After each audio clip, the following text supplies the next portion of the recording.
Box 5 TV and Marching Arts Education present Marching Arts Now! Hi everyone, it's Tim Hinton, the Beast of the Marching Arts. Welcome to episode 6 of Marching Arts Now. On this episode, we look at 4 memorable shows from last weekend with Vincent Thomas. We talk with 3 spouses of band directors and talk about the 5 marching events you can watch this weekend on Box 5 TV. First, we share some clips from 4 great shows from this past weekend. One more time! Hey, it's Tim, and I'm here with the wonderful Vincent Thomas of VT Dance. Vincent, how are you? I'm doing fantastic. Thank you. How are you?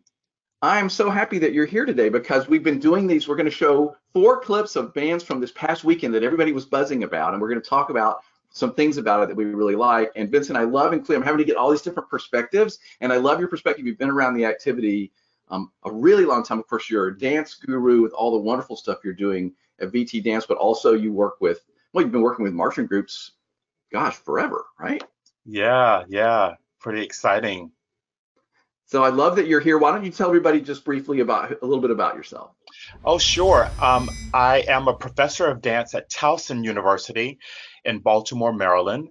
And as you said, I have my own company, my dance company, VT Dance, and that's vtdance.org. I also work with a number of winter guards, such as Onyx World and Mason World. Thank you being here to talk about some shows today. So everybody, we're going to watch 4 short clips of some highlights from the weekend. The first one is South Jones High School.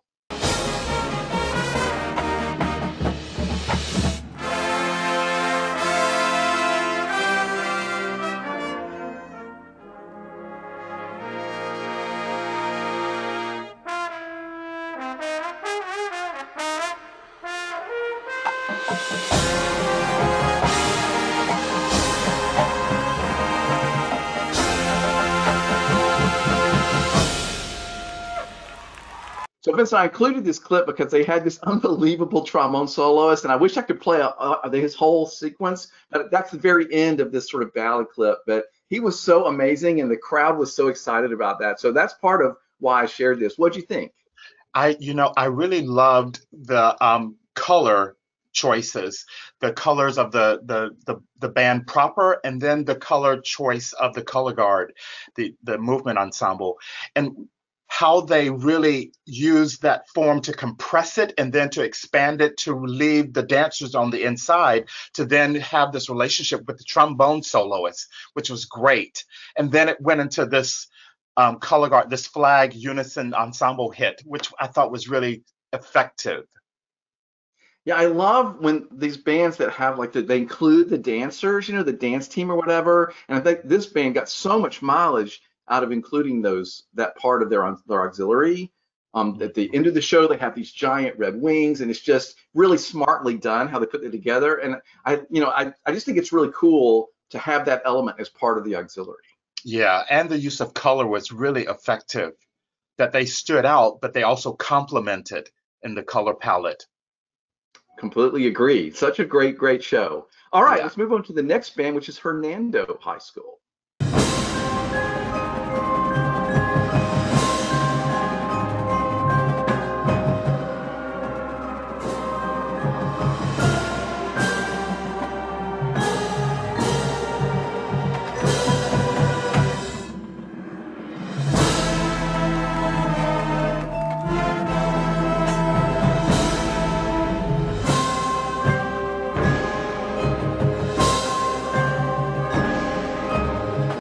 The guys from TX Band chose this group because they had such a dramatic show, very emotional show, those rows that grew from concrete. Vince, what do you think? Well, first of all, I really loved the use of the platforms. It looked like a sidewalk, and then how it broke apart and it introduced the rifle line. The rifle line I thought was really fantastic in their use of body with equipment.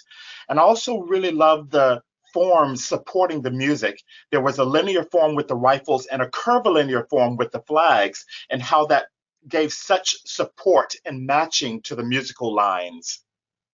Yeah, that's a great point. it's so hard to choose. We can only show 30 seconds, everybody, when we do these little clips. But what I loved about that, Vincent, is what you said at the beginning of the show. The whole wind section is behind this sort of row, this barrier of props, and the guard is in front. And then they break it apart and they switch it, and the winds are all the way in the front, the guards are back. So just that sort of juxtaposition of how they move to bring the winds down for that really dramatic moment. It's just really smart writing, and to create a lot of emotion with a band is hard, honestly, to really sell that, and they did that in the show really well. Yeah, and here again, I really appreciated the use of color in the costuming. The dark with that deep rose color was really beautiful and effective, and helped leading the eye to events to see. Yeah, absolutely. So the next band we're going to watch is Waldo High School. They were at the Jacksonville Regional.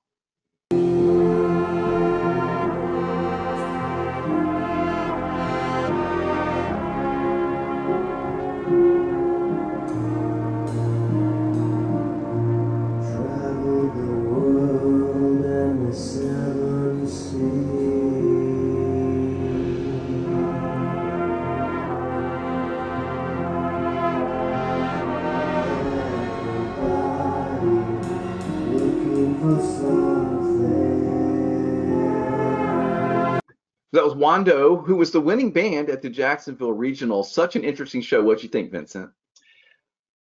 I was really struck by the sense of magic. I thought magical and mystical. It was very striking, the color palette, and the various dynamic shapes, angular shapes of the band members in movement, and of course, this figure coming down that ramp was just really haunting. And it just made me so curious, and it drew me in right away. And to see that simple walk across to the audience stage left side, who were static, but I really also appreciate the weight and the body effort of the band members in their movement on stage right.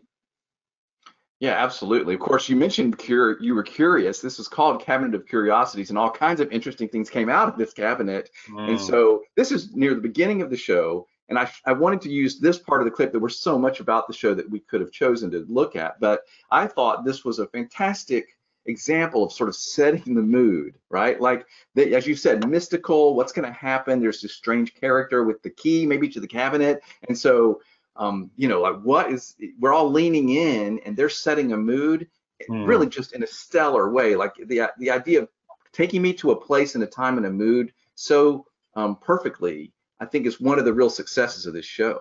It was really beautiful.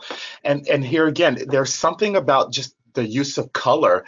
The two colors in the band costuming was really effective, and it supported this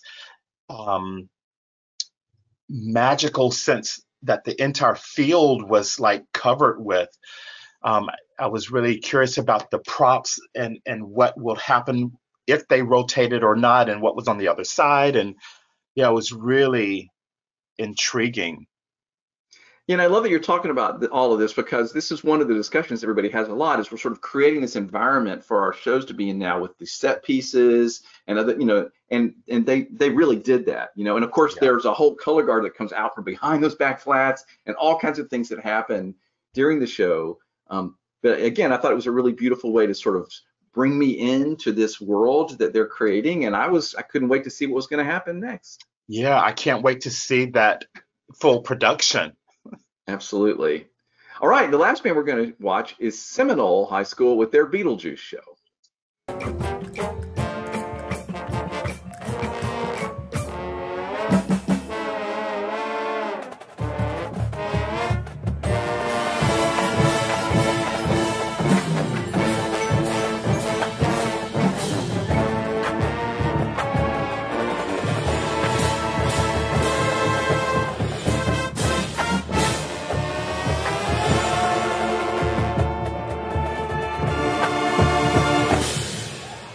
Okay, Vincent, what did you think of this Beetlejuice show? Well, I really appreciated the entrance of the rifle line coming into that form with the trombones and the tombstones. I call it tombstones and trombones. And I really love the bending and the sliding of the notes and how the rifles picked up that as well with their rifle work and the sequentialness and how it led the eye down to the trombones. Yeah, I thought it was great. Thought it was really interesting. And I also just love how the music and that sliding was also matching the stripes in the costume design too. Yeah, absolutely. This was such a thoughtful show. The TX Band guys chose this because it was really over the top. I mean, there's the whole sort of graveyard thing. There were all these chairs. There's other props. All kinds of interesting things appeared and happened during the show. And then we saw the Beetlejuice character. I thought it was hilarious that he's dancing with the girl in the red, and then he goes behind and comes out with just a skeleton. So that's the kind of thing that this show was so much fun. Was like there were all these little clever things jokes that they threw in as the show went on, and that's hard to do. I mean, really, to do a fun, clever show that lasts 8 minutes and keep me involved the whole time, that's a lot of work, everybody, to design that. Yeah, indeed. But that thoughtfulness, it really was evident in the seamlessness of how those events happened. And from what I just saw within those 30 seconds, I could tell that it was carefully crafted. Yeah, and I chose this clip. It was really hard, everybody, to choose 30-second clip from this wonderful show because there were so many interesting things. But I chose this because, as you mentioned, I just thought the trombone feature was really the musical highlight of the show. And it was so well played and so much fun with all that sliding around. There was a moment later where this black and white striped, like long snake-like flag thing went all the way across the field. And then, of course, it broke apart. Everybody had it. But like it was just so, it was another example of just so many clever things that they were thoughtful about in making us want to be in that world of Beetlejuice for a while. Wow. Congratulations to them. Yeah, it was really, really fun. So there were so many shows at the regionals this weekend that were so wonderful. Congratulations to these 4 that were chosen just because we thought they were especially fun. But congrats to everybody. Vincent, thank you for talking to me about this. And thank you for all the great work you do sharing your expertise with our activities still after all these years. Thank you so much. I'm enjoying it, all of it. Joining us. Hey everybody, it's Tim Hinton, the Beast of the Marching Arts. This is going to be a fun conversation. We are talking about band director spouses, and we have 3 good ones with us here today. So we're going to be talking to them about what it's like to be married to a band director and how they handle all that, especially maybe during the fall season. So Kayla Rath, how are you? I'm good, Tim. How are you? I'm wonderful. Thanks for being here. Amber Mauldin, how are you? Doing good. How are you? I'm great. And Brandon Denney, how are you, sir? Very good, Tim. Thanks for having me. Glad you guys are here. What was the most unexpected aspect of your spouse's job? The time. I had no idea because I didn't grow up like in a competitive marching band. We didn't march. Well, we walked out onto the field, walked, and made an E for Elkhart, and we played the school song, and then we would march into a box and then play Hang On Sloopy, and then we just didn't. I did not have any way to comprehend what band directing really entailed, and so the first year that we were married, I was just like, why are you not getting home till 6:30? This does not make sense to me. Band directors should be able to leave when every other teacher leaves, right? And also, why are you going back up on a Saturday? And why are you thinking about it on a Sunday? And when does it ever stop? And then marching band ends, but band directing does not. And so immediately you're moving into all region, and then you're moving into all state, and it's never ending. The time that those band directors put into their job is second to none. It never stops. For a lot of years, when Ginger became the head band director, probably 2 years, I just let her do her thing. Friday night, I was a bachelor. Saturday, I was a bachelor. And it got really lonely, and our relationship suffered. And there was a call they needed bus drivers, and they especially needed it for Friday afternoons, for games. And I said, you know what, I'll do that. I'll go, train, and I'll drive the bus. And honestly, I've fallen in love with it. I've fallen in love with those kids. They know my name. And now I go to everything. I go to every contest. I go to every football game. Any time that they need a bus, I'm there, and I'm listed as a first driver. So I just had to dive in with both feet and become, instead of wallowing at home alone, I just had to dive in and get back into that band mentality.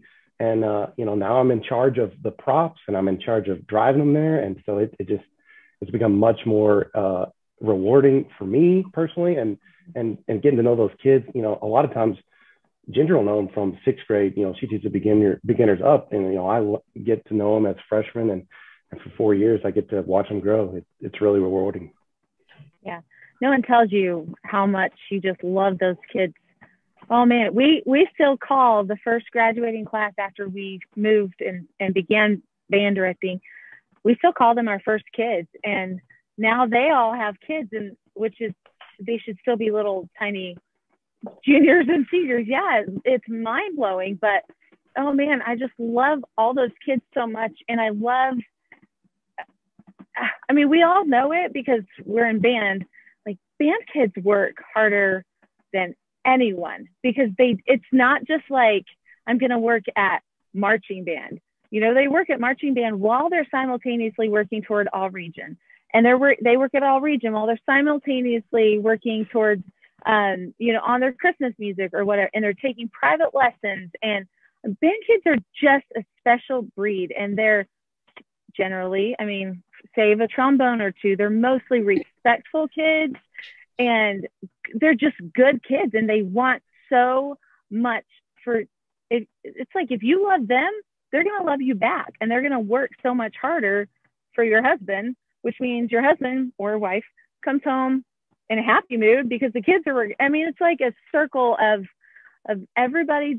It's like a big family, and we all love each other, and we're all there for each other. And it's so rewarding to see those kids graduate out. And then when they come back and they say, I always knew I had a place in band, and it's because of your husband and the things that he did. I always knew I belonged. It's just the best feeling in the world. The thing that I didn't expect was really falling in love with those kids as the spouse. When you do make that commitment with them and you're involved and you're up there, you get to know those kids and they become your kids. You can hear more of this conversation on this week's BOA Today podcast at the Marching Roundtable. And you can watch the entire 40-minute conversation on the Marching Roundtable YouTube channel. Here's an excerpt from our interview with James Stevens of Music for All about field operations at BOA events. You can hear this entire conversation on this week's episode of BOA Today at the Marching Roundtable. The season is going so well. Do you have anything you want to say about just the fact that the band is happening again? Everybody is sort of, we always say this, it's less about a competition and more about a celebration. But I got to tell you, Tim, this year more than ever feels that joyous occasion of just being around each other in live music and live performances. And audiences have been responsive. Judges are just on top of the world, being able to be there and be present and give feedback. And the students are just as excited, more so than ever, just to be there. And I gotta say, I don't want to make it about me, but just relating, because I'm a proud product of BOA. As a student, I marched at Bands of America events back in the day from my program in Ohio, Bellbrook, Ohio. That it's we say positively life-changing. It is and has been for me and for so many students. I think it's probably 150,000 students that I think we usually say that annually pass through our programs. And I don't want to say pass through like it's a commodity, but it's that touch point is special. That touch point is real. And it's I know even my own peers who are much older and doing some are doctors, teachers, lawyers, whatever, look back at their band career, their high school experience, and remember the BOA days with such great fondness, and that's truly what it's all about. See more of this conversation on the Marching Roundtable YouTube channel. The Rundown. Hey, this is Tim, and I'm here with Daniel Valdez of txbands.com. Daniel, how was your weekend? Oh, fantastic. We love the Orlando Regional and the Jacksonville Regional. These programs, even though you got some small programs, but they can pack a punch with their sound and just the whole visual programs. And of course, you had over in Orlando with the fantastic color guards we saw all day long. It's just a great weekend once again. Absolutely. So we have two big super regionals this weekend. It's such a big weekend. St. Louis and Indianapolis. Let's talk about it. Oh, beautiful, beautiful, beautiful. Like I said, it's a super Friday, super Saturday. When's the last time we had a 2-day super regional? It's been 2 years since that happened. It's going to be an extraordinary weekend in Indianapolis with the Indianapolis Super Regional, Lucas Oil Stadium, the mecca of the marching activity. I mean, just getting all those programs together, 63 programs signed up to go there, fantastic Indiana programs, and it's a very important step in their season because you got a lot of programs that are going on to semi-states for ISMA and going on to the state contest as well. So this is a great warm-up. It's the first time we're getting everybody all together, and we're going to have a great time in marching band out there in Indianapolis. Just fantastic programs everywhere. And then we got to go to St. Louis, 59 programs signed up for there. And of course, you get them from all sorts of states, 4 Texas programs showing up there at the St. Louis Regional. It's always a fantastic time, such a great venue. I mean, I'm so excited to see everybody come together and just have a great big contest for 2 days in a row, and let's just nerd out all weekend. It's gonna be so great. It's going to be a great weekend. You guys at TX Bands are going to be blogging the whole thing, so everybody pay attention to that. And of course, watch all of it on Box 5. We'll be there telling stories and having interviews and doing things too. So it's going to be a lot of fun. Thanks, Daniel. Hey, no problem. Can't wait. Hey, now I'm here with Chris Drake, also from TX Bands. Chris, you had a great weekend last weekend in Jacksonville, and now we have 5 events on Box 5 TV this weekend. So let's talk about the other ones. We talked about the regionals already. What are the other events coming up? Yeah, so we are heading over and celebrating bands in Tennessee, Illinois, and Florida also on Box 5 this weekend. Starting from the north, we have the Illinois State Marching Band held at in Normal. You're gonna see a lot of bands that you might have seen at BOA at some point this season, but you're gonna see a lot of other more local bands that don't venture out to the BOA world, because this is kind of the premier event in Illinois. So it's, we've got 5 or 6 blocks of bands starting at 7 a.m. and prelims going all the way until 6 p.m. So it is a full day of band over at ISU. A contest near and dear to my heart moving down is the MTSU, Middle Tennessee State University Contest of Champions. I actually performed in this a long time ago. MTSU, the Contest of Champions, is unique in that it is not technically the state championship of Tennessee, but at this point it's kind of become the de facto premier event in the state of Tennessee. It has an extraordinarily long history. It's one of the longest running marching band shows in the country. Those folks over there have always done a fantastic job because of the relationship of Tennessee and Kentucky and just regionalism. The Contest of Champions not only offers a quote grand championship, but they also celebrate the highest finisher from the state of Kentucky, giving them what they call the Governor's Cup, and the state of Tennessee. So it's kind of a unique. It's definitely different from BOA. They do a pass and review after their finals performance, which is something that I would hazard that most people watching have not witnessed. The whole thing is super, I hate to sound cliche, but it's kind of magical. It's just a lot of pageantry at this event, and just a great historic event with a lot of fantastic bands. That'll be a fantastic event, also at a great stadium, also something that you can watch live from Box 5. And then finally down south, we're going back to Florida, not for BOA, but Tarpon Springs, who we saw at BOA last week, is hosting the Tarpon Springs Invitational down in Florida. It's a great program, and they always put on a great event, and they're bringing great bands, and it'll be just another great way to take a look at those Florida bands and see what's happening in the state and see all the great things that they've got cooking on down there. Yeah, I mean, all of the 3 of these contests are really big time things and exciting, and Always have great bands there. So there's a lot to choose from to watch this weekend. Everybody go to Box 5 TV, look at the schedules, make your plan for what you're going to watch when. Chris, thanks for talking about this. I'm excited about this weekend. I'm very excited, Tim. I look forward to joining y'all on the live blog this weekend. Hey, Ashley here from Marching Arts Education. We want to know what you're up to on the day of a show. Take a photo of yourself and let us know where you are and who you're watching with, and mention us on Instagram at Marching Arts Education. See you in our stories. Bring it in. A weekend with 2 Bands of America Super Regionals plus 3 other big-time contests. What a great weekend it's going to be on Box 5 TV. Thank you so much for watching. This is Tim Hinton, the Beast of the Marching Arts. See you next week. Box 5 TV and Marching Arts Education present Marching Arts Now.